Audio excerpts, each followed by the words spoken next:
64 बच्चे हैं जो 99% से अबव का स्कोर कर रहे हैं। बहुत बड़ा स्कोर, बहुत बड़ा स्कोर जो कि इस बार 198 स्टूडेंट्स है 98% से अबव। 198। आप इसको जस्टिफाई कैसे करेंगे?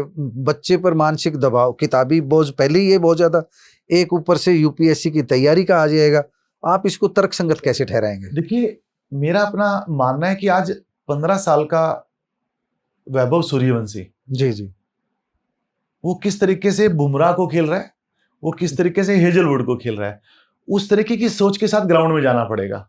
एक बच्चे ने सोचा 6th क्लास में मेरे को तो अच्छा डांसर बनना है, तो हम उसको वो कोच प्रोवाइड करवा रहे हैं, अच्छे लेवल का कोच प्रोवाइड करवा रहे हैं।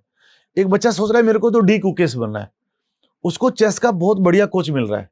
फर्स्ट टाइम इंडिया ने चाइना को हरा के ना गोल्ड मेडल लिया था, और उसमें अपनी बच्ची को, भाव्या गुनवाल को, उस बच्ची को best biology student of the world का खिताब मिला था।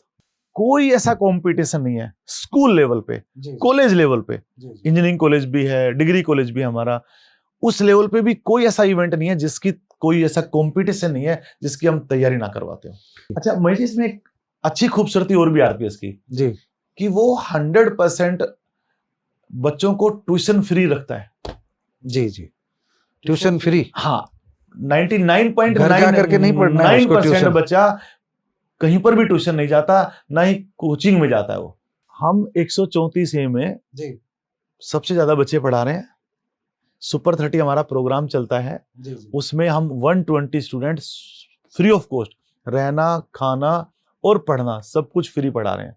और यही कारण है बच्चे पीछे क्यों रह रहे हैं, क्योंकि बच्चे सेल्फ प्रैक्टिस नहीं कर रहे। अगर सचिन तेंदुलकर, विराट कोहली, आपका वैभव सूर्यवंशी ये ग्राउंड में नहीं जाएंगे, पसीना नहीं बहाएंगे, तो गेम तो इनका आएगा ही नहीं ना, इनको अच्छा खेलना आएगा ही नहीं ना। तो मैं तो दर्शकों से यही बोलूंगा कि बच्चे को कहीं ट्यूशन ना भेजें। अच्छा स्कूल कौन सा है जिसके टीचर्स अच्छे हैं, फैकल्टी अच्छी है, स्टाफ टीचर्स अच्छा है। बिल्डिंग से स्कूल अच्छा नहीं है, जी स्कूल स्टाफ से अच्छा है। आगे भी सोच रहे हैं कि राजनीति में ही मुझे जाना है, ऐसा भी हमारे पास फीडबैक है। मनीष राव को राजनीति की जिज्ञासा इस क्षेत्र में आने के बाद क्यों है? तो जब लखनऊ में 25,000 बच्चा हो सकता है, तो आरपीएस में गुड़गांव में 25,000 बच्चा हो सकता है। अभी जेई मेन का रिजल्ट आया था, अटेम्प्ट फर्स्ट का, हमारे 500 स्टूडेंट्स में से 45 स्टूडेंट्स ऐसे थे जिनका स्कोर 99 परसेंटाइल से अबव था। अभी क्लैट का रिजल्ट आया था, क्लैट के रिजल्ट में हम उसकी भी तैयारी करवा रहे हैं। क्लैट के रिजल्ट में भी कैटेगरी में हमारा ऑल इंडिया रैंक 1 है। अब हम लोगों ने सोचा है कि भाई हम लोग नेशनल और इंटरनेशनल लेवल पे बच्चों को तैयार करेंगे और इंडिया की टीम में भेजेंगे, और कुछ एक बच्चे हमारे गए भी।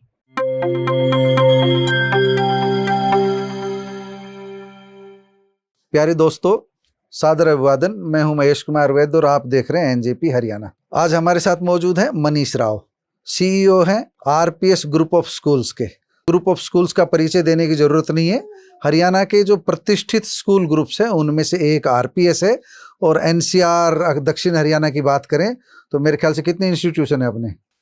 लगभग महेश जी 20 स्कूल्स हो गए और 7 कॉलेजेस हो गए। हाँ, तो 27 इंस्टीट्यूशंस आरपीएस ग्रुप रन कर रहा है इस समय। तो मनीष राव जी को हमने आमंत्रित इसलिए किया है क्योंकि अभी अभी 10वीं का रिजल्ट आया था 15 अप्रैल को, और आज 18 अप्रैल को हम बैठे हैं।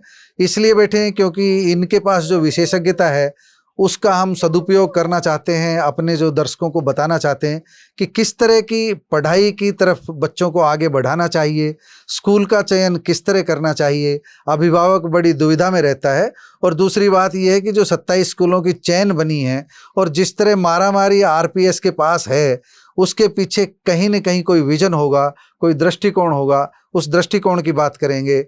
सबसे पहले हम बात करेंगे कि परिणाम क्या आया है, जो 10वीं का रिजल्ट है आरपीएस का, उसको लेकर के बात करेंगे। सबसे पहले तो मनीष जी आपका स्वागत है, आपने समय दिया, स्टूडियो में पहुंचे, धन्यवाद आपको। महेश जी नमस्कार। स्वागत की कोई बात नहीं, आपका पूरा अधिकार है सीधे सीधे बुलाना। मनीष जी, सबसे पहले ना 10वीं के रिजल्ट की बात करेंगे। 10th का जो रिजल्ट आया 15 अप्रैल को, उसमें आरपीएस ग्रुप कहाँ पर खड़ा है, कहाँ स्टैंड कर रहा है? देखिए, आरपीएस ग्रुप जो है हमेशा से अच्छा करता है और इस बार भी बहुत अच्छा किया है। आपको जानकर बड़ा अच्छा लगेगा कि इस बार 99% से ऊपर के जो बच्चे हैं, वो जो फिगर आई है वो चौंकाने वाली है, हैरान करने वाली है। और कहते हैं नेक्स्ट टू इम्पॉसिबल कुछ वाली। ज्यादा ही अच्छा है। हाँ, कुछ ज्यादा ही अच्छा है। तो सस्पेंस सा बन रहा है, आप बता ऐसे दे। तभी मैं एकदम जी, नहीं बोलना चाह रहा। जी जी। और लास्ट ईयर हमारे जो बच्चे थे पूरे ग्रुप के, उसमें 99% से ऊपर ओनली 8 स्टूडेंट्स थे। 8 जो लास्ट ईयर 99 तो लास्ट ईयर का बता बहुत, रहा हूँ। हाँ हाँ बिल्कुल बिल्कुल, बहुत बड़ी बात होती है। उस समय वो रिजल्ट बहुत बहुत बड़ा रिजल्ट था। लेकिन इस बार मैं आपके चैनल के माध्यम से दर्शकों को बताना चाहूंगा कि इस बार जो फिगर पहुंची है वो फिगर पहुंची है 64। वो कमाल है, अनबिलीवेबल। तो मतलब 64 64 बच्चे हैं जो 99% से अबव का स्कोर कर रहे हैं। बहुत बड़ा स्कोर, बहुत बड़ा स्कोर जो। और इसमें जो मैं क्रेडिट देना चाहूंगा, पूरा ग्रुप जो है क्रेडिट देना चाहेगा अपने टीचर्स को, अपने बच्चों को, अपने पेरेंट्स को। कहीं न कहीं सीईओ की भी भूमिका है मनीष राव ने। हम तो ना वो कहते हैं कि हमारी भूमिका तो सेवक की है, चौकीदार वाली भूमिका है। बाबूजी कहा करते थे, पूजनीय बाबूजी कहते थे कि भाई मैं तुम लोगों का चौकीदार हूं। तो वैसी सी भूमिका अब हमारे ऊपर आ गई है। तो बाबूजी की तो जरूर याद, हाँ ओपी यादव का, उनके बारे में थोड़ा सा हमारे दर्शकों को जरूर बता दीजिए, क्योंकि आरपीएस ग्रुप के संस्थापक मेरे ख्याल से वही हैं। बिल्कुल 100%। और मैं आपके चैनल के माध्यम से बताना चाहूंगा कि एक फौजी ने किस तरीके से सबसे पहले तो देश की सेवा की, उसके बाद वहां पर अच्छा सा करके ना 15 साल सर्विस करके वीआरएस लेके ना और अपने इलाके की तरक्की के लिए वो अपने इलाके के अंदर लग गए कि भाई मेरे अपने इलाके को बहुत आगे ले जाना है। और देखते ही देखते महेश जी, आपको तो पता है सारा महेंद्रगढ़ का कि 25 साल पहले, 30 साल पहले, 40 साल पहले का महेंद्रगढ़ कैसा था। तो 25 साल पहले अगर हम जाते हैं महेंद्रगढ़ में, तो उस समय मतलब पनिशमेंट डिस्ट्रिक्ट होता था महेंद्रगढ़। हाँ, यही कहते थे। हाँ, यही कहते थे, काले पानी की सजा कह देते थे कि जिसको सजा देनी है तो ट्रांसफर कर दो भाई महेंद्रगढ़। जी जी, पिछड़े में गिनती। बाबूजी ने कुछ अलग से सोचा कि मैं अपने इलाके को बहुत आगे तक लेके जाना चाहता हूँ। और मैं ये भी बताना चाहूंगा कि बाबूजी चाहते थे कि मेरे फादर का नाम मैं इतना रोशन करूं कि पूरी दुनिया में उनका नाम रोशन हो। और ये सबसे बढ़िया जरिया था। तो आरपीएस में नाम है, मतलब दादाजी के नाम से उन्होंने स्कूल खोला। आरपीएस, राव प्रहलाद सिंह हमारे दादाजी का नाम था, तो उन्होंने अपने दादाजी के नाम से स्कूल ओपन किया। अमर कर दिया व्यक्तित्व और कृतित्व को। बिल्कुल जी, हाँ जी, हाँ जी। तो उन्होंने उस सोच के साथ शुरू किया कि भाई मेरे को अपने इलाके को बहुत आगे ले जाना है। और मेरे को बताते हुए बड़ा बड़ा अच्छा भी लग रहा है और बड़ा गौरवान्वित भी हूं मैं कि इलाके ने जो साथ दिया हम सबका, वो कल्पना से परे। मतलब इतना अच्छा साथ दिया, इतना अच्छा साथ दिया कि 25 साल पहले का जो महेंद्रगढ़ है, जहां बैकवर्ड एरिया की सर्टिफिकेट मिलती थी, वहां पे इतनी अच्छी एजुकेशन दी, इतनी रोड अच्छी कनेक्टिविटी भी बढ़िया हुई है, सारी चीज बढ़िया। रोड कनेक्टिविटी पे तो हम तो बाद उससे- में आएंगे। जी जी, हम पहले तो एजुकेशन की बात करें, क्योंकि जी, कोई जी। भी इलाका अगर आगे बढ़ता है तो उसमें जी, एजुकेशन जी। का बहुत बड़ा रोल होता है। जी जी, ये बात तो मानेंगे महेश जी। अब वहां पर जिस तरीके से मेहनत हुई, काम किया, सारी पब्लिक ने साथ दिया, देखते देखते देखते देखते वो इलाका हिंदुस्तान में नंबर 1 पोजीशन पे पहुंच गया एजुकेशन के मामले में। हाँ बिल्कुल, एजुकेशन के मामले में कहनी और पड़ेगी। आपको पता ही है कि रेवाड़ी का बच्चा भी महेंद्रगढ़ पढ़ने जाता था। जी जी जी, ये बात तो आप जानते हैं। हाँ नहीं, बिल्कुल बिल्कुल सही अब वो इलाका तरक्की करने लगा। महेश जी, आप आज महेंद्रगढ़ के गांव में जाओगे ना, गलियों में जाओगे, जो झोपड़पट्टी थी, आज वहां पे सारे के सारे खूबसूरत मकान बन गए। मैं कह सकता हूँ कि विलाज बन गए वहां पे। मतलब सीधा शिक्षा का प्रभाव है पूरा का पूरा। एजुकेशन जब गांव गांव पहुंचा, जो शिक्षा का जो बीजारोपण हुआ, तो उसका बड़ा फायदा मिला।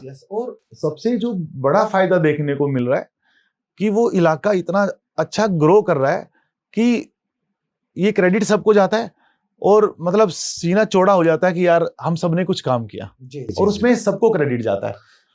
बिल्कुल। तो हम 10वीं का जिक्र कर रहे थे, तो 10वीं में ये तो 64 तो हो गए, 99% से ऊपर बताया मैंने जी कि 64 बचा है। अब अगली फिगर जो बताऊंगा वो और चौंकाने वाली है। 98% से ऊपर का जो बच्चा है वो कितना बच्चा है? 98% से ऊपर आप गैस कर सकते हैं? मुझे अब नहीं हो रहा, पहले तो मैं कर लेता, क्योंकि 8 से 64 एकदम 99 प्लस हो गए। हाँ जी, 8 टाइम्स ज्यादा पिछले साल से। अब मुझे लग रहा है कि बहुत बड़ी फिगर ही निकल करके आ रही है। जो मतलब ऑफ कोर्स जो फिगर आ रही है वो ये है कि इस बार 198 स्टूडेंट्स है 98% से। अब 198 तो बहुत बिग अचीवमेंट हम कह सकते हैं। हम ये भी कह सकते हैं कि आज तक का जो आरपीएस का सफरनामा रहा है उसमें जो 2026 का जो रिजल्ट आया है वो सबसे बेस्ट है, इसमें डाउट ही नहीं है। और एक फिगर और बताना भूल गया मैं, 95% से जो ऊपर का जो स्कोर है, जो बच्चे हैं वो 757 है, 757 बच्चे हैं। बहुत बड़ी अचीवमेंट, मतलब एक तरह से जो हम ये कह सकते हैं बहुत बड़ा सब मेरिटोरियस बच्चे हैं सारे के सारे। इसमें सबको ही श्रेय जाता है। कोई ऐसा भी है जो फेल में चले गए बच्चे? कुछ मेरे को लगता नहीं कोई बच्चा फेल हुआ है। और मैं इसमें एक चीज और भी बताऊंगा कि इसमें जो बच्चा घर से निकलता है, पहले तो मम्मी पापा अड़ोस पड़ोस के सब लोगों का साथ होता है, तभी बच्चा अच्छा परफॉर्म करता है। घर का एक बच्चा सफल होता है। मैं आज पेरेंट्स को कह रहा था कि सबको मिठाई खिलाओ भाई। पहले आप और हम जब पढ़ते थे तो दादा दादी कहते थे भाई ये टॉफी की 5-5 पैसे की 50-50 पैसे की टॉफी ले और पूरे मोहल्ले में बांट के आएगा भाई। ऐसा होता था। तो आज मैं पेरेंट्स को कह रहा था कि यार आप लोग सारे मोहल्ले में मिठाई खिलाओगे, और उसके पीछे भी एक लॉजिक है। क्या लॉजिक है?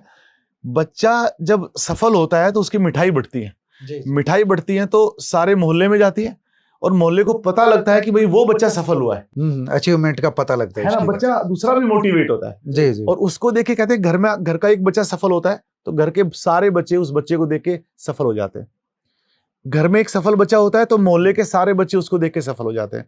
ऐसे वो प्रभाव मोहल्ले में जाता है, डिस्ट्रिक्ट में जाता है, गांव में जाता है और फिर स्टेट और कंट्री में जाता है। कुछ दिन पहले आपने देखा होगा रोहतक में, मैं पढ़ रहा था न्यूज़पेपर में कि कुछ गर्ल्स प्लेयर्स वो क्रिकेट की कोचिंग ले रहे थे और प्रैक्टिस कर रहे थे। जैसे इंडिया ने क्रिकेट वर्ल्ड कप जीता वुमेन में, तो जो वो लड़कियां 3 घंटे प्रैक्टिस कर रही थी, उनको इतना मोटिवेशन मिला, उन्होंने 6 आवर्स स्टार्ट कर दी, 6 घंटे की प्रैक्टिस। एकदम देखो मैच वहां जीता गया है और प्रेरणा कहाँ मिल रही है। उनको लगा कि यार वो कर सकते हैं तो हम भी कर सकते हैं, हमारे सीनियर्स कर सकते हैं तो हम भी कर सकते हैं, वी कैन। यस। तो इस तरीके से मैंने पेरेंट्स को भी बोला कि भाई इस तरीके से काम करेंगे कि हर बच्चा कामयाबी के रास्ते पर चल के ना सफल हो। जी। तो मनीष जी ये तो रही रिजल्ट की बात। अब थोड़ा सा आपने वो भी सफरनामा बताया। अब एजुकेशन में 10वीं के बाद बच्चे अभिभावक जो है 12वीं में भेजेंगे, अलग अलग रास्ते खुलते हैं 10वीं और 12वीं का भी रिजल्ट आने वाला है कुछ दिन बाद में। तो एक आपका अनुभव तजुर्बा है, लंबे समय से एजुकेशन इंस्टीट्यूशंस रन कर रहे हैं, अभिभावकों के सामने बड़ी दुविधा रहती है स्कूल चुनने की। जो तो सही स्कूल का चयन कैसे करें? हम आरपीएस की तारीफ नहीं सुनना चाह रहे कि आरपीएस चुने, सही स्कूल कैसे? बड़ा मुश्किल सवाल पूछ लिया आपने। तो मैं इसलिए पूछ रहा हूँ मुश्किल, क्योंकि आप मुश्किल सवाल का जवाब दे सकते हो। देखिए सारे स्कूल ही अच्छे होते हैं महेश जी। सब लोग, मैं 25 साल से देखता रहा हूँ, सब लोग मेहनत कर रहे हैं। अब कोई कम और कोई ज्यादा नहीं है, मेहनत सब लोग अच्छी कर रहे हैं। कुछ एक कहते हैं ना कि एक थोड़ा सा लक होता है मेहनत के साथ साथ, तो वो आदमी आगे चला जाता है। मैं तो लक को माइनस करके बात करूंगा। मुझे लग रहा है कहीं ना कहीं अनुशासन और वो मेहनत जो है सही ढंग से, प्रबंधन जो बेहतर होगा तो वहाँ परिणाम भी बेहतर मिलेगा। तो मैं स्ट्रेंथ ऑफ स्टूडेंट्स की जो देखता हूँ, क्योंकि हमारे पास तो सारी चीज़ें आती रहती फीडबैक, तो आरपीएस काफ़ी प्रोग्रेस पे है। इस प्रोग्रेस के पीछे अच्छे स्कूल का चयन जो हो सकता है, लेकिन आरपीएस में आपका, माफ़ करना मैं ये कहूँगा कि बहुत महंगा स्कूल है आपका। आम आदमी बड़ा मुश्किल में फंसता है कि कैसे बच्चों को पढ़ाएं। बात वो पहले वाली कंप्लीट कर लो। जी कर लीजिए। हाँ, सब लोग अच्छा पढ़ा रहे हैं। जी। अब उसमें सबसे बेस्ट कौन है? देखिए आप वाली बात को मैं मान लेता हूं कि डिसिप्लिन। हमने 25 साल पहले जो सफरनामा स्टार्ट किया, उसमें बहुत सारे साथी मेरे हैं जो बहुत अच्छे लेवल पे काम कर रहे हैं और वो अच्छा कर रहे हैं। सबकी अपनी अपनी सेटिस्फेक्शन है, सबका अपना अपना सेटिस्फेक्शन लेवल है, सबकी अपनी अपनी कैपेसिटी है, राइट। अब आदमी का सबका टारगेट है कि भाई मेरे को वहां तक जाना है, मेरे को वहां तक जाना है, मेरे को वहां तक जाना है। सभी लोग मेहनत करें, सबकी अपनी अपनी कैपेसिटी और सबका अपना अपना टारगेट है, सबका अपना अपना विजन है। तो जिसका जो विजन है वो आदमी वहां तक पहुंच रहा है। ये बात भी मैं सही से कर रहा हूँ, क्योंकि मैं अपने साथियों को मेहनत करते हुए देख रहा हूँ। तो मैं ये नहीं कह सकता कि कोई कम कर रहा है और कोई ज्यादा कर रहा है। एक अच्छे स्कूल को आगे ले जाने के लिए अनुशासन की तो जरूरत होती है, क्योंकि वो हमें विरासत में मिली है। मैं अपने बारे में कह सकता हूँ बाबूजी जो हैं वो एयरफोर्स में थे, जी तो डिसिप्लिन आदमी थे। जी फिर उन्होंने वकालत की, तो वहां पे भी उन्होंने अच्छा सा डिसिप्लिन दिखाया। तो कहीं ना कहीं वो लेगेसी हम आगे लेके चल रहे हैं उनकी। तो सारे स्कूल्स अच्छे हैं। +2 में जो बच्चा +1 +2 की बात करें, फीस की बात करें, आपने बोला कि भाई फीस ज्यादा है, जी जी ऐसा भी नहीं है। जी जी आप कैलकुलेट करोगे तो 2-4-5 हजार रुपए ऊपर नीचे, बस इतना सा ही फर्क है, ठीक ठाक है। ठीक ठाक सी है। और हमारे यहाँ एक्चुअली में क्या होता है कि हम लोग हाइब्रिड के ऊपर काम कर रहे हैं कि बच्चा स्कूल तो आ ही रहा है, साथ साथ हम इवनिंग में भी क्लासेस लगा रहे हैं, वो भी फिजिकल लगा रहे हैं, जी और उसके बाद हम ऑनलाइन क्लासेस के ऊपर भी जा रहे हैं। जी तो उससे क्या होता है कि जो भी जिस भी कैटेगरी का बच्चा है, तो उस बच्चे को फायदा हो रहा है। सपोज करो एक क्लास में 4 कैटेगरी है, एक बच्चा 90 पे है, एक 80 पे, एक 70 पे, एक 60 पे, तो हमारा टारगेट होता है कि 60 वाला भी 90 पे जाए। जी उसके लिए साल भर का एक प्रोग्राम बनता है जी कि 60 वाले को 90 पे कैसे लेके जाना है। तो हमारा प्रयास रहता है, और उसका प्रयास का नतीजा भी हमारे सामने है। इस बार लगभग 80 to 90% बच्चे ऐसे हैं जो 80% एंड अबव का स्कोर। तो हम ये मान सकते हैं कि जो 2025-26 का जो सत्र गया या इससे बाद में जो हम जो लग रहे हैं इस प्रयास में, तो कहीं ना कहीं नया प्रयोग हुआ, कोई न कोई प्रयास हुआ जो इतना रिजल्ट एकदम ज्यादा है। हम हर साल कुछ ना कुछ नया करते हैं। एप्पल देखो हर साल अपना नया वर्जन लॉन्च करता है। जी जी तो सचमुच में हमारी जो टेंडेंसी है, जो बदलाव नहीं करेगा ठहर जाएगा। ऑफ कोर्स तो ठहर जाएगा। हाँ ठीक। हमारी जो सोच है कि हम जो कल कर रहे थे उससे आज बेहतर करें, और जो हम आज कर रहे हैं उससे हम आने वाले कल में बेहतर करें। इस सोच के साथ हम चल रहे हैं। तो मतलब स्कूल का तो यह है कि अच्छे स्कूल का चयन करने के लिए अनुशासन भी हो, और जो है वहां का जो फीडबैक भी लिया जाए कि वहां की पढ़ाई कैसी चल रही है। रिजल्ट्स तो बोलते ही हैं। आप रिजल्ट्स बोलते हैं। रिजल्ट्स तो बोलते ही हैं। जी हाँ जी, हाँ जी। अब हम इस विषय में आएंगे कि 12वीं के बाद और 10वीं के बाद अभिभावकों के सामने समस्याएं रहती है कि बच्चे को आगे क्या पढ़ाई करवाई जाए, किस तरह की पढ़ाई करवाई जाए। आमतौर पर नीट, जेई, मतलब यही रहता है जो कि करा लें, डॉक्टर बना दें या इंजीनियर बना दें, इससे ज्यादा सोच नहीं निकलती है, जबकि फील्ड बहुत सारे हैं। मनीष राव क्या सुझाव देंगे अभिभावकों को? पिछले 4-5 सालों से ना सीन चेंज हुआ है जी। पहले सारे के सारे मोस्टली बच्चे जेई मेन में, आईआईटी में और नीट में जाते थे, एमबीबीएस करने के लिए जाते थे। जी। आज बच्चे कॉमर्स की तरफ भी जा रहे हैं, इंटरेस्ट ले रहे हैं। जी, जी। आज बच्चे आर्ट्स की तरफ भी जा रहे हैं, इंटरेस्ट ले रहे हैं। और अभी जो आईएएस का रिजल्ट आया आपने देखा होगा, उसमें आर्ट्स वाले बच्चे ज्यादा प्रोग्रेस कर रहे थे। उससे पहले का जो सिस्टम था उसमें मेडिकल और आईआईटी वाले बच्चे ज्यादा अच्छा परफॉर्म कर रहे थे। चेंज आया 100% चेंज आया है। और मैं आपको बताना चाहूंगा कि आपके चैनल के माध्यम से दर्शकों को कि हम लोग +1 +2 में यूपीएससी की भी क्लास लगा रहे हैं। +1 और +2 में दोनों में जो भी बच्चे इंटरेस्टेड हैं कि भाई मेरे को यूपीएससी क्रैक करना है, तो इस स्टेज पे हम उनको तैयार करके दे रहे हैं। जो भी उनको मटेरियल चाहिए, जो भी क्लासेस चाहिए, वो सब चीजें हम +1 +2 में उनको प्रोवाइड करवा रहे हैं। आप इसको जस्टिफाई कैसे करेंगे? बच्चे पर मानसिक दबाव, किताबी बोझ पहले ही ये बहुत ज्यादा, एक ऊपर से यूपीएससी की तैयारी का आ जाएगा। आप इसको तर्कसंगत कैसे ठहराएंगे? देखिए, मेरा अपना मानना है कि आज 15 साल का वैभव सूर्यवंशी, जी, वो किस तरीके से बुमराह को खेल रहा है, वो किस तरीके से हेजलवुड को खेल रहा है, उस तरीके की सोच के साथ ग्राउंड में जाना पड़ेगा। ये ब्रेन है ना, हमारा ब्रेन, बोझ नहीं, ये आनंद के साथ ये हमारा ब्रेन है। ये आदमी कहते हैं कि मैक्सिमम 10% यूज करता है। पेड़ 100% अपने आप को यूज करके ना पूरा खिलता है, पूरा छाता है और 100% फल देता है। लेकिन आदमी, इंसान जो है, वो अपने ब्रेन को 10% ही यूज कर पाता है। हम चाहते हैं कि बच्चे स्टार्टिंग से ही अच्छी सोच के साथ उसको पैशन मान लें, उसको एंजॉय करें, तो बच्चे के सामने कोई प्रेशर नहीं आएगा और वो उसको लगेगा कि वो एंजॉय कर रहा है, तो उसको कोई प्रॉब्लम नहीं आएगी। आप विश्वास नहीं करेंगे, 6th onwards up to college level तक जो बच्चा जिस फील्ड में जाना चाहता है, हम उस बच्चे को वो प्लेटफॉर्म प्रोवाइड करवा रहे हैं उसकी रुचि के अनुसार। 360 डिग्री के ऊपर आपका स्कूल काम कर रहा है। एक बच्चे ने सोचा 6th क्लास में मेरे को तो अच्छा डांसर बनना है, तो हम उसको वो कोच प्रोवाइड करवा रहे हैं, अच्छे लेवल का कोच प्रोवाइड करवा रहे हैं। एक बच्चा सोच रहा है मेरे को तो डी कुकेस बनना है, उसको चेस का बहुत बढ़िया कोच मिल रहा है। एक बच्चा कह रहा है कि मेरे को तो फुटबॉल बहुत अच्छा खेलना है, उसको फुटबॉल का कोच अच्छा मिल रहा है। और सबसे अच्छी खूबसूरती आरपीएस की कि वो जो इंट्रा आरपीएस टूर्नामेंट्स होते हैं उसमें बच्चों के अंदर जो कंपटीशन होता है और वो जो ऑर्गेनाइजेशन मतलब एक ऑर्गेनाइज करवाती है वो आईपीएल के तर्ज के ऊपर परफॉर्मेंस निकल के आती है।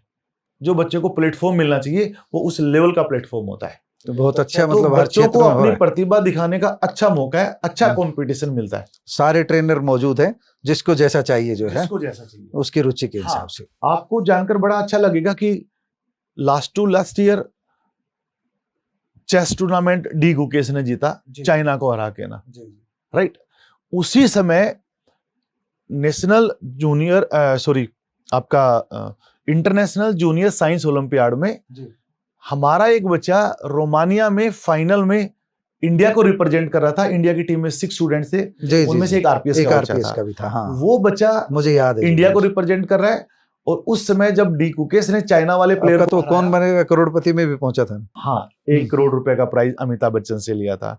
तो मैं दोबारा से उसी बात पे आता हूँ कि उस टाइम फर्स्ट टाइम इंडिया ने चाइना को हरा के ना गोल्ड मेडल लिया था।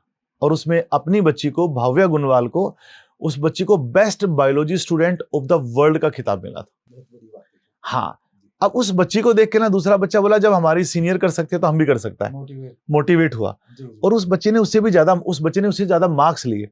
मार्क्स लेके ना इस बार फिर वो इंडिया टीम में आया। वो बच्ची भी गई थी, इस बार एक बच्चा और आया। आईआईएससी बेंगलोर में ये अनाउंसमेंट हुई कि एक स्कूल से लगातार 2 साल से बच्चे आ रहे हैं, अपने आप में एक रिकॉर्ड है। और ये बच्चा इस बार गोल्ड मेडल लेके ना इसने भी पूरे वर्ल्ड में अपना परचम लहराया और मतलब हिंदुस्तान का परचम लहराया, आरपीएस का परचम। मतलब ये तो आरपीएस के साथ साथ हरियाणा का भी गौरव बढ़ा है। ऑफ कोर्स सारा जो बिल्कुल निश्चित रूप से महेंद्रगढ़ जिले का, रेवाड़ी जिले का भी गौरव बढ़ा है। और साथ साथ मैं ये भी कहना चाहूंगा कि जो हमारा जो प्लानर है ना, जो हमारी प्लानिंग है वो ऐसी सटीक प्लानिंग है कि बच्चा अपने आप को किसी भी लेवल पे लेके जाना चाहता है वो जा सकता है। कोई ऐसा कंपटीशन नहीं है स्कूल लेवल पे, कॉलेज लेवल पे, इंजीनियरिंग कॉलेज भी है, डिग्री कॉलेज भी हमारा, उस लेवल पे भी कोई ऐसा इवेंट नहीं है जिसकी कोई ऐसा कंपटीशन नहीं है जिसकी हम तैयारी ना करवाते हो। कोई ऐसा आंकड़ा होगा आपके पास कितने डॉक्टर बना चुके, कितने इंजीनियर बना चुके? सर काउंटिंग ही नहीं है, कितने काउंटिंग ही नहीं है, प्रोफेसर बना चुके। हर साल आप ये मान लो कि हमारे इस क्लब में, आईआईटी वाले क्लब में, मेडिकल वाले क्लब में 150 से 200 बच्चा ऐड हो जाता है। और एनआईटी में तो कहा जाता है कि आरपीएस तो उसकी आईआईटी की खान है। आप पीजीआईएमएस रोहतक में चले जाओ, लाइन लगा के बच्चा डॉक्टरी कर रहा है, लाइन लगा के मिल जाएगा। मतलब हर जगह आरपीएस है मौजूद, हर आईआईटी में, हर एनआईटी में और हर गवर्नमेंट मेडिकल कॉलेज में आपको आरपीएस का फैलाव कहाँ तक हुआ है? राजस्थान में गए आप? राजस्थान हमारा थोड़ा सा ब्रांचेज के बारे में बता दीजिए सारा कहाँ महेंद्रगढ़ से स्टार्ट हुए जी, रेवाड़ी पहुंचे जी, धारोड़ा पहुंचे। रेवाड़ी में 2 हैं, रेवाड़ी में 2 हैं, धारोड़ा में भी 2 हैं जी, नारनौल जी, गुरुग्राम में जी, हांसी, कोसली, भिवानी जी। तो ऐसे हम लोग कोशिश कर रहे हैं। राजस्थान में बहरोड में हाँ ठीक है, एक स्कूल। तो राजस्थान का रिजल्ट कैसा रहा है? बहुत बेस्ट है। बहरोड का रिजल्ट है, बहरोड कोटपुतली जो जिला है जी जी, हम तो अभी जस्ट पहुंचे हैं। हाँ अभी जी। अच्छा, मैं इसमें एक अच्छी खूबसूरती और भी आरपीएस की जी कि वो 100% बच्चों को ट्यूशन फ्री रखता है। जी जी, ट्यूशन फ्री। हाँ, 99.9% नहीं पढ़ना है उसको ट्यूशन। बच्चा कहीं पर भी ट्यूशन नहीं जाता, ना ही कोचिंग में जाता है। वो 100% स्कूल बेस्ड प्रोग्राम है, जो उसको चाहिएगा वही मिलेगा स्कूल में मिलेगा। और ये नतीजे भी तभी आए तब मैं आपके चैनल के माध्यम से बताना चाहूंगा। मैं ये कह दूंगा कि फिर फीस ज्यादा नहीं है, बिल्कुल भी नहीं है। वो तो फिर तो कम है, फिर तो कम है। नहीं, फिर कम है, सचमुच में कम है। कोचिंग नहीं करनी पड़े तो ठीक है। फिर तो बात पैसे की नहीं है, बात समय की भी है। जी जी, है ना। एक बच्चा स्कूल से आता है, स्कूल से उतर के ना वो अपना लंच करता है। मेरी फितरत में मैं हमेशा गरीब की चिंता करता रहता हूँ। कुछ ऐसे बच्चे आपको पढ़ाने पड़ रहे होंगे ना, कुछ पढ़ा रहे हैं ना? हम 134 ए में जी सबसे ज्यादा बच्चे पढ़ा रहे हैं। सुपर 30 हमारा प्रोग्राम चलता है जी। उसमें हम 120 स्टूडेंट फ्री ऑफ कॉस्ट, रहना, खाना और पढ़ना सब कुछ फ्री पढ़ा रहे हैं। और मैं वो बात अपनी कंप्लीट करना चाह रहा हूँ। बात पैसे की नहीं है ट्यूशन पे जाने की। बच्चा घर आता है, घर आके ना लंच करता है, लंच करके ना 15-20 मिनट रेस्ट करके ना, जो आम बच्चे का रूटीन है वो बता रहा हूँ, बच्चा ट्यूशन पे चला जाता है। शाम को बच्चा लौट के आता है थक हार के ना, मम्मा गर्मा गर्म खाना खिलाती है बच्चे को, बच्चा आधा घंटा 1 घंटा पढ़ता है और उसके बाद सो जाता है। प्रैक्टिस तो हुई नहीं। और यही कारण है बच्चे पीछे क्यों रह रहे हैं, क्योंकि बच्चे सेल्फ प्रैक्टिस नहीं कर रहे। अगर सचिन तेंदुलकर, विराट कोहली, आपका वैभव सूर्यवंशी ये ग्राउंड में नहीं जाएंगे, पसीना नहीं बहाएंगे, तो गेम तो इनका आएगा ही नहीं ना, इनको अच्छा खेलना आएगा ही नहीं ना। तो यही बात हमारे बच्चों पे भी लागू होती है, सभी बच्चों पे लागू होती है कि बच्चा कहीं ना जाए, अपनी सेल्फ प्रैक्टिस करे। और सबसे अच्छी बात, मैं जो 25 साल का एक्सपीरियंस के बाद समझ पाया हूं कि बच्चे को 1 घंटा खेलना बहुत जरूरी है, बहुत जरूरी है। फिजिकल फिटनेस बहुत जरूरी है। जब बच्चा गेम खेलता है ना, कंसंट्रेशन भी बनती है, कॉन्फिडेंस भी आता है, स्ट्रॉन्ग भी बनता है। तो मैं तो दर्शकों से यही बोलूंगा कि बच्चे को कहीं ट्यूशन ना भेजें। अच्छा स्कूल कौन सा है जिसके टीचर्स अच्छे हैं, फैकल्टी अच्छी है, स्टाफ टीचर्स अच्छा है। बिल्डिंग से स्कूल अच्छा नहीं है, स्कूल स्टाफ से अच्छा है। बच्चे को कहीं जाना ही ना पड़े, बच्चा अच्छा पढ़ के ना घर जाके ना अपना पढ़ाई करे, 1 घंटा खेले, फिर आके सेल्फ प्रैक्टिस करे और सो जाए, सुबह हंसता हंसता स्कूल आए और जाके ना अपना काम करे। बहरोड कोटपुतली की बात कर रहा हूँ जी। हमारा बच्चा ट्यूशन नहीं जा रहा और हम तो अभी पहुंचे हैं वहां पे। जी। आपको जानकर बड़ा अच्छा लगेगा कि बहरोड में रैंक 1 पे भी आरपीएस है, रैंक 2 पे भी आरपीएस है और रैंक 3 पे भी आरपीएस है। बड़े वाह, बहुत बढ़िया अचीवमेंट। हाँ, अच्छा जहां जहां आरपीएस है लगभग अपनी अच्छी उपस्थिति दर्ज करवा रहा है। और इसमें सबसे अच्छी बात, बिल्कुल ट्यूशन फ्री एनवायरनमेंट है। जी। मेरा सवाल ये था, मैं थोड़े चुभते सवाल भी है, आप कैसे भी सरकारी स्कूल जो है, हाँ जी, उनका जो बुनियादी ढांचागत जो सुविधाएं थी वहाँ अभाव होता जा रहा है। सरकारी स्कूलों से स्टूडेंट्स भाग रहा है, अभिभावक भी अपने बच्चों को लेकर के भाग रहे हैं, प्राइवेट की तरफ उपस्थिति बढ़ रही है। कहाँ कमजोरी है, सिस्टम कहाँ कमजोर है? आपने टफ क्वेश्चन पूछ लिया। ये मेरा टफ नहीं, बड़ा सरल सा है। नहीं, सार्वजनिक सिस्टम जिंदा रहना चाहिए, लेकिन आप बड़ी सरलता से पूछ रहे हैं। जी। ये आपकी खूबसूरती है। जी। ऐसा नहीं है, वहां पर भी मेहनत तो हो ही रही है। जी। क्या हो गया कि आजकल ना बड़ा फास्ट टाइम आ गया, तो गवर्नमेंट अच्छा खासा काम कर रही है, 100 बच्चों को फ्री पढ़ा रही है, अच्छा इनिशिएटिव है। आपको राजनीति में जाना है आगे? ऊपर वाले के ऊपर है, ऊपर वाले के ऊपर। हाँ। स्कूल में पढ़ाई कराते कराते, स्टूडेंट्स को संभालते संभालते हजारों बच्चों की उम्मीदें आप पर टिकी हुई, इस बीच आप राजनीति के लिए टाइम निकालते हैं, जैसा हमारे पास फीडबैक है, और आगे भी सोच रहे हैं कि राजनीति में ही मुझे जाना है, ऐसा भी हमारे पास फीडबैक है। मनीष राव को राजनीति की जिज्ञासा इस क्षेत्र में आने के बाद क्यों है? आदमी ना जब भगवान के ऊपर जाएगा जी, तो भगवान पूछेगा कि कैसा करके आया, और फिर भगवान पूछने के बाद भगवान को तो सब कुछ पता ही है, भगवान ये बोलेंगे कि यार तेरी इस पिक्चर जो है सुपर हिट थी, तू अच्छा काम करके आया। तो मैं तो बस इसी सोच के साथ काम कर रहा हूँ। सबसे पहले महेंद्रगढ़ के गली गली में, मोहल्ले मोहल्ले में घूमते थे गाँव में स्कूटर लेके ना जी। एक एक बच्चे के पास एडमिशंस के लिए 4-4, 5-5 बार जाते थे, 10-10 बार जाते थे, पेरेंट्स को मोटिवेट करते थे। आज वो बच्चे बहुत अच्छा नाम कमा रहे हैं, राइट। पहले एक स्कूल होता था, मैं जी एक स्कूल में पढ़ाते थे, फिर 2 स्कूल आए, फिर थोड़ा कम पढ़ाना स्टार्ट किया, फिर 3 स्कूल आए तो पढ़ाने का टाइम ही नहीं मिला। फिर ऐसे करते करते आज जो है वो ना एआई वाला काम हो रहा है जी। अब एआई से आप चीजें सरल बना रहे हो, फास्ट भी काम हो रहा है। तो मैं ये देख पा रहा हूं कि मैं चाहे कितने भी फील्ड में चला जाऊं, एजुकेशन तो रग रग में है, बूंद बूंद में है, वो जिंदा रहेगी, हमेशा रहेगी, और उसको और अच्छे से। हाँ, और मैं जहां तक समझ पा रहा हूं कहीं ना कहीं उससे तरक्की होनी है। तो एजुकेशन में रहते रहते एक आदमी का विजन तो होता है, टारगेट, लक्ष्य, कोई यूनिवर्सिटी बनाएं, कुछ और करें। मनीष राव का विजन क्या है, भविष्य को लेकर के क्या सोचते हैं, क्या टारगेट है? कोई ना कोई टारगेट तो लेकर के चलता ही आदमी जो है, लेके चलना भी चाहिए जी, लेके चलना भी चाहिए जी। और धीरे धीरे वो हम टारगेट के पास पहुंच भी रहे हैं जी। अभी थोड़ी सी बस यूं मान लो कि थोड़ा सा ही चले हैं, अभी तो स्टार्टिंग है, मंजिल बहुत लंबी और बहुत बड़ी है। तो देयर इज सम कॉन्फिडेंशियल अभी मे भी कह सकते हैं, मे भी कह सकते हैं। हाँ जी, ठीक है, मतलब दिशा सही है, हाँ, आगे बढ़ रहे हो, हाँ। कुछ अच्छा निकट भविष्य में और देखने आप को सबकी मिलेगा। ब्लेसिंग्स है, भगवान का आशीर्वाद है, तो शायद हम अपने टारगेट को अचीव कर पाएंगे। हम यहाँ आपके चैनल के माध्यम से एक बात तो कह सकता हूँ, जी जी गुड़गांव में हम लोग गए, जी है ना, तो हमने सिटी मोंटेसरी स्कूल लखनऊ का सुना नाम, जी कि बहुत बड़ा स्कूल है, जी 25,000 बच्चा है। तो ये टारगेट तो लिया है कि भाई गुरुग्राम में 25,000 बच्चे करने हैं। ये टारगेट लेके ये चलिए। टारगेट एक छोटा सा टारगेट है, जी जी जी ये छोटा सा टारगेट है। जो मेन टारगेट है वो नहीं बता रहा मैं आपको, जी जी लेकिन ये टारगेट छोटा सा टारगेट छोटा है। सा टारगेट है कि जब लखनऊ में, जी माना वो एरिया वाइज बड़ा हो सकता है, जी जी लेकिन पॉपुलेशन वाइज तो लखनऊ गुड़गांव से बड़ा नहीं है ना। जी जी है। तो जब लखनऊ में 25,000 बच्चा हो सकता है, हम्म। तो आरपीएस में गुड़गांव में 25,000 बच्चा हो सकता है। चलिए, आरपीएस के इस विजन के लिए हमारी शुभकामनाएं। अच्छा, ये एक बात बात पहले मैं क्यों जी बोल रहा हूँ, जी पहले लोग बोलते थे कि मेहनत खामोशी से करो कि सफलता शोर मचा दे।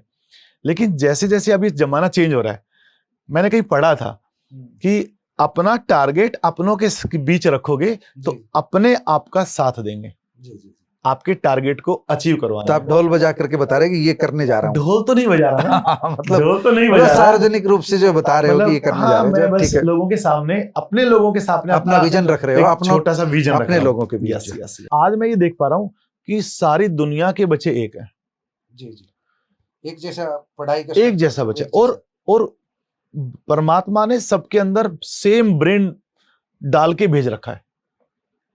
अब कोई बच्चा 99 ला रहा है, कोई बच्चा 95 ला रहा है, कोई 90 ला रहा है, तो यहाँ पे कंपैरिजन भी नहीं होना चाहिए। जी। क्यों कंपैरिजन नहीं होना चाहिए? क्योंकि एक बच्चा थोड़ा सा कम पढ़ रहा है तो उसके थोड़े कम मार्क्स आ गए, थोड़ा ज्यादा पढ़ रहा है थोड़ा ज्यादा आ गए, लेकिन ये नहीं है कि उसकी लाइफ उसी पे टिकी हुई है। बच्चा मस्ती से अपना काम करे, आज से कल से आज बेस्ट करे और आज से कल बेस्ट करे आने वाले में, तो बच्चा तरक्की करेगा। तो नो कंपैरिजन, चाहे पेरेंट्स के द्वारा हो और चाहे बच्चे के द्वारा। Everything is unique, every child is unique. हाँ, we can say like this, तो ये वी कैन से। आजकल +1 +2 में मैं देख पा रहा हूं कि जो बच्चे बाहर जाते हैं उनके ऊपर बड़ा प्रेशर है। वो प्रेशर होना लाजमी है, घर से बाहर जा रहा है बच्चा। जब बच्चा घर में रहता है तो दादा दादी के साथ रहता है, अपना प्रेशर रिलीज कर सकता है। कुछ भी बात है अपने दादा दादी के साथ बच्चा करता ही है, क्योंकि दुनिया में सबसे ज्यादा प्यार करने वाले वही लोग हैं। तो मेरी बात को इसको पूरा कर दीजिए, जो कोटा जैसे जैसे बुरी खबरें कई बार आती है, जो मेंटल प्रेशर के कारण वो आती इसी है, कारण आ रही है। तो क्योंकि वो बच्चा क्या होता है, क्लासरूम से और बेडरूम में जा रहा है, उसी एज कैटेगरी में है। वहां पे अपना प्रेशर रिलीज करने के लिए तो कोई उसके पास साधन ही नहीं है। घर में साधन है, दादा दादी है, पापा मम्मी है, भाई बहन है, भाई बहन की फाइटिंग होती रहती है। बच्चा स्कूल बस में बैठ के जा रहा है, जूनियर्स भी सीनियर्स भी सारे उसमें आराम से बात भी कर पा रहा है। बच्चा स्कूल जा रहा है, असेंबली भी हो रही है, स्पोर्ट्स भी हो रहा है, स्कूल की एक्टिविटीज भी हो रही है, तो कहीं ना कहीं बच्चे के ऊपर प्रेशर नहीं आ रहा। बच्चा हंसते हंसते स्कूल जा रहा है और हंसते हंसते स्कूल से आ रहा है और सेल्फ स्टडी कर रहा है। इसी का नतीजा है अभी जेईई मेन का रिजल्ट आया था, अटेम्प्ट फर्स्ट का। हमारे 500 स्टूडेंट्स में से 45 स्टूडेंट्स ऐसे थे जिनका स्कोर 99 परसेंटाइल से अबव था। बढ़िया, मतलब ये अपने आप में एक रिकॉर्ड है, ना किसी कोचिंग का है इस रेशियो में, ना किसी स्कूल का है। और आप जानकर हैरान होंगे कि 500 में से 400 450 बच्चा तो हमारा आईआईटी जेईई में, आईआईटी और एनआईटी में चला जाएगा। बहुत बड़ी बात है। और इस बार जो सेकंड अटेम्प्ट हुआ है 45 से ज्यादा ही फिगर जाएगी आउट ऑफ 500, बहुत बड़ी फिगर है। मैं आपको एक बात बताऊं, मेरे साथ रोजाना बहस होती है। ऐसे लोग यहाँ आते हैं जो प्राइवेट स्कूलों को लेकर के आलोचना करते हैं, मैं भी उनमें शामिल होता हूँ और बताता हूँ कि यार बहुत जो है वो ज़्यादा फीस है, आम आदमी नहीं पढ़ा पाता। लेकिन मैंने ये भी महसूस किया कि जब से महेंद्रगढ़ रेवाड़ी ये जो प्राइवेट स्कूल आए, तब से यहाँ पर जो क्रीम निकल करके आई बच्चों की, वो पहले नहीं था जो है। तो मैं समझता हूं कि जो कीमत चुकानी पड़ी है, उस कीमत के बदले में जो मिला है यहाँ के बच्चों को, वो बहुत ज्यादा कुछ मिला है। सबसे बड़ा डिफरेंस, महेंद्रगढ़ में ट्यूशन नहीं था, रेवाड़ी का बच्चा भी महेंद्रगढ़ जाता था। रेवाड़ी में खूब सारा ट्यूशन था, आरपीएस और भी स्कूल्स आए, रेवाड़ी का ट्यूशन खत्म हो गया। बच्चा रेवाड़ी का भी सफल होने लग गया। आप गवर्नमेंट के जितने भी आप वो लोग क्या बोलते हैं, ये सर्विसेज निकलती हैं, जी जी इनमें आप पाओगे महेंद्रगढ़ रेवाड़ी छाया रहता है। हाँ छाया रहता है सबसे ज्यादा मानेंगे आप? गवर्नमेंट सर्विसेज चाहे में। गवर्नमेंट हाँ तो सर्विस मैं वही बता रहा हूँ कि आलोचना जो हम करते हैं उसके पीछे एक प्लस पॉइंट भी है, वो आलोचना जब पीछे दब जाती है क्योंकि कहीं न कहीं जो मिला है वो बहुत बड़ा है और उसको हमको स्वीकार करने में झिझक नहीं है। गुड़गांव में 95% बच्चा ट्यूशन पढ़ता था, 95%। अरे भाई करी क्या रहे हो, सेकंड क्लास का बच्चा भी ट्यूशन जा रहा है, उस बच्चे के पास खेलने का टाइम नहीं है, पढ़ने का टाइम नहीं है, तभी गुड़गांव पीछे था। आज गुड़गांव में आरपीएस का बच्चा 95% ट्यूशन नहीं जा रहा, चाहे वो बच्चा 10th क्लास का है और चाहे वो बच्चा +2 का है, चाहे वो मेडिकल की कोचिंग करना पेरेंट्स चाहता का है। भी दबाव कम हुआ ना, सारा का सारा दबाव कम हो गया। स्कूल दबाव ले रहा है, होनी चाहिए स्कूल की रिस्पॉन्सिबिलिटी होनी चाहिए। इतना बड़ा अमाउंट लेके ना और बच्चे को बाहर जाना पड़ रहा है, फिर हम कर ही क्या रहे हैं भाई। तो आज के दिन सबसे बेस्ट टीचर्स के साथ हम लोग ये रिजल्ट्स दे पा रहे हैं और इसमें सबसे बड़ी भूमिका जो सबसे पहले जिन्होंने साथ दिया, मैं तो कह रहा हूं, मैंने ऐसे ऐसे लोग देखे ना जिन्होंने बीच में, सॉरी टू इंटरप्ट यू, आपकी वो बस पहली बस खड़ी हुई है स्कूल में? हाँ पक्का खड़ी हुई है सर, एक नंबर बस खड़ी हुई है महेंद्रगढ़ी, एक नंबर बस, एक नंबर बस, पहली बस वो आई थी, वो बस आई थी, तो खड़ी हुई है जो, हाँ जी हाँ जी, उसके साथ पिताजी की स्मृतियां जुड़ी। यस यस यस, उसी की मेहरबानी है। मैं इसके साथ साथ ये भी कह रहा था कि हम लोग +1 +2 में जो यूपीएससी वाली बात बताई मैंने, वो तो बताई, हम कॉमर्स के ऊपर भी वैसा सही काम कर रहे हैं। जी जी, आप देखेंगे कि इस बार 7 स्टूडेंट्स एसआरसीसी में गए, बहुत बड़ी बात, Shri Ram college of commerce, हाँ जो हाँ एक कॉमर्स के बच्चे का सपना होता है, सपना होता ऑल है, ओवर इंडिया के बच्चे का सपना होता है कि मेरे को तो एसआरसीसी दिल्ली जाना है, और वहां जो पहुंच गया हाँ, वो निश्चित रूप से मैनेजर लेवल पे निकलेगा ही निकलेगा, बैंक में या किसी में। जाने का तरीका है, कॉमन यूनिवर्सिटी एंट्रेंस टेस्ट होता है, सीयूईटी होता है, 3 साल पहले इंट्रोड्यूस हुआ, हमने फर्स्ट ईयर से ही उसकी क्लास लगानी स्टार्ट की, उसके पेपर्स लेने स्टार्ट किए। आपके चैनल के माध्यम से मैं बताना चाहूंगा कि फर्स्ट इस बार जो अभी रिजल्ट आया, 3rd अटेम्प्ट था ये यूसीयूटी का, इसमें ऑल इंडिया रैंक 3 है बच्ची का, पूर्वा सिंह का, बहुत बढ़िया बात। वो बच्ची एसआरसीसी में गई है और उसके साथ 6 स्टूडेंट्स और हैं। इस बार जो प्लानर बन रहा है कॉमर्स का, हम चाहते हैं कि ऑल ओवर इंडिया के सीए जो बेस्ट हैं वो हमारे बच्चों के साथ इंटरेक्शन करें। हम चाहते हैं कि चाह रहे हैं तो हो ही जाएगा। हाँ, बच्चों को डीपीआर समझ में आए, डिटेल प्रोजेक्ट रिपोर्ट बनानी समझ में आए, बच्चों को, जो बच्चे ग्रेजुएशन में समझते हैं उनको जानकारी मिलती है, हम उनको +1 +2 में देना चाह रहे हैं। इससे बच्चे के ऊपर प्रेशर नहीं आएगा, वो हंसते हंसते कर जाएगा। जब बच्चा एसआरसीसी में जाएगा तो उसको लगेगा ये सब तो कुछ मैंने करा हुआ है। तो कॉमर्स का हमने जो हमारा प्लानर है, मैं तो कहूंगा कि one of the best planner है। आप आर्ट्स का बच्चा, अभी क्लैट का रिजल्ट आया था, क्लैट के रिजल्ट में हम उसकी भी तैयारी करवा रहे हैं, क्लैट के रिजल्ट में भी कैटेगरी में हमारा ऑल इंडिया रैंक 1 है। बहुत बड़ी बात है, बहुत बड़ी बात है। अब आप देखो, सीयूटी में बच्चा अच्छा कर रहा है, क्लैट में बच्चा अच्छा कर रहा है, मेडिकल में अच्छा कर रहा है, जेई मेन में अच्छा कर रहा है, एनडीए का भी वही है। हम एनडीए के लिए अलग से सेक्शन बना के चल रहे हैं, एसएसबी की ट्रेनिंग फ्री ऑफ कॉस्ट करवा रहे हैं, और बच्चे एटलीस्ट मतलब मैं बोलूंगा 10 to 15 हर साल बच्चा मिनिमम जा रहा है एसएसबी को क्रैक करके ना, और देश की सेवा में वो लग गया है। बहुत अच्छी बात, आपको शुभकामनाएं ढेर सारी। थैंक यू वेरी मच, बहुत बढ़िया। अच्छा, आप एक बस मैं थोड़ा टाइम लूंगा, ऐसे आपको जाने नहीं दूंगा मैं। हाँ, कितना भी लो, मेरे को कोई दे, मैं तो फ्री हूँ। हमारे बच्चे एकेडमिक में अच्छा नहीं कर रहे जी, वो स्पोर्ट्स में भी अच्छा कर रहे हैं। अपन ने तो ये सोच लिया कि सीबीएसई क्लस्टर गेम हो तो final match RPS versus RPS हो। एकेडमिक में जो हमारा जो कंपटीशन है ना, जी जी, वो आरपीएस वर्सेस आरपीएस ही है, वही है दोनों। हाँ, मतलब अरे भाई रेवाड़ी का क्या स्कोर है भाई, अरे भाई महेंद्रगढ़ का स्कोर क्या भाई, अरे गुड़गांव का स्कोर क्या भाई, हांसी का स्कोर क्या भाई। तो आपस में टफ कंपटीशन है, हेल्दी कंपटीशन है। जी जी जी, तो हम लोग स्पोर्ट्स को लेके भी बड़ा काम कर रहे हैं जी, और उनके अच्छे कोचेज हैं हमारे पास। हम लोग हरियाणा लेवल पे तो अच्छा काम कर ही रहे थे, अब हम लोगों ने सोचा है कि भाई हम लोग नेशनल और इंटरनेशनल लेवल पे बच्चों को तैयार करेंगे और इंडिया की टीम में भेजेंगे। और कुछ एक बच्चे हमारे गए भी हैं। उसके साथ साथ कल्चरल एक्टिविटीज में भी हम काम कर रहे हैं जी। और आप देखो कि जहां जहां जिस जिस डिस्ट्रिक्ट में आरपीएस है उसके बाल भवन के प्रोग्राम के ऊपर आरपीएस का कब्जा तो है। मैं देख रहा था आज भी एक लिस्ट आई हुई थी, उसमें लगभग हाँ, सारे मेडल्स, सारी पोजीशन आरपीएस में देख रहा था। मतलब हम नहीं चाहते कि भाई कोई भी बच्चा हमारा 4th 5th पोजीशन पे रहे। अरे भाई तैयारी ऐसी करवाओ कि लोग ताली बजाएं। अच्छा, इसमें जो पेरेंट्स को मैं बताना चाहूंगा कि जो थोड़ा सा बच्चा प्रेशर लेता है ना, हमें इनिशियल स्टेज के ऊपर ही बच्चों को शेर जैसी उनके अंदर मानसिकता डालनी है। कहते हैं ना कि किसी भी बच्चे को अपनी काबिलियत पर, जी जी, अपने कर्म पर और अपनी मेहनत पर अगर भरोसा है तो उसको ये पता है कि मैं जहां पर भी जाऊंगा राजा की तरह रहूंगा।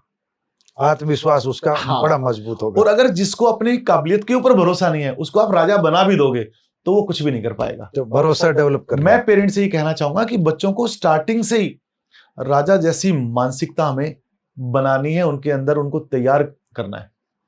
नेतृत्व दे सके बच्चे इस हाँ, तरह बच्चा आगे जाके डरेगा ही नहीं, लीडर, परेशानी जी। नहीं होगा। जी जितनी भी बड़ी चुनौती आएगी वो हंसते हंसते उस चुनौती को पार कर जाएगा। जी जी, तो ये बहुत जरूरी है। आज की मतलब आपकी इस वार्ता में मैं जो अहम पॉइंट रखना चाह रहा था, जी जी, हम लोग ना पेरेंट्स पार्टनरशिप प्रोग्राम भी करते हैं।